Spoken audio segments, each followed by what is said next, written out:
کیا ایک بیٹا اپنے ہی باپ کو مار سکتا ہے؟ کیا جائیداد کی لالچ میں خون کے رشتے بھی مٹ سکتے ہیں؟ آج کی کہانی سن کر آپ کا دل کانپ جائے گا۔ ایک بیٹے نے روز اپنے باپ کے کھانے میں زہر ملایا اور جب سچ کھلا تو سب کچھ ختم ہو چکا تھا۔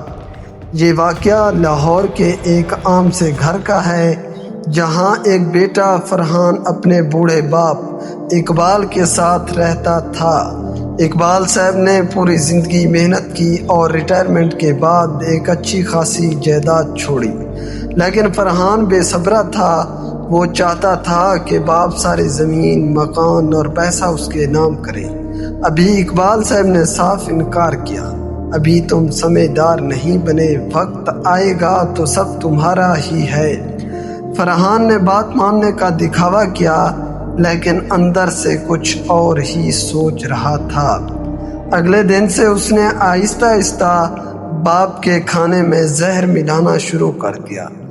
تھوڑا تھوڑا اقبال صاحب کی طبیعت بگڑتی گئی، سر درد، کمزوری، دل گھبرانا، ڈاکٹرز کو کچھ سمجھ نہ آیا۔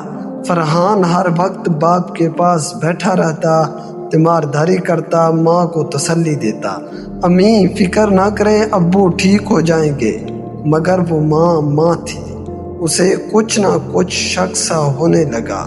ایک دن اس نے چپکے سے باپ کے کھانے کی تھوڑی سی مقدار الگ کر کے لیبارٹری بھجوا دی۔ رپورٹ آئی زہر، وہ بھی ایسا زہر جو آہستہ آہستہ جسم کو ختم کرتا رہا۔ ماں کے ہوش اڑ گئے۔ اس نے سارا معاملہ پولیس کو بتایا۔ پولیس نے کھانا چیک کیا، فرحان سے پوچھ گچھ کی، اور پھر ایک لمحہ ایسا آیا جب فرحان ٹوٹ گیا۔ ہاں، میں نے زہر دیا، میں بس جائیداد کا مالک بننا چاہتا تھا، بس۔ پولیس نے اسے گرفتار کر لیا۔ عدالت نے عمر قید سنائی۔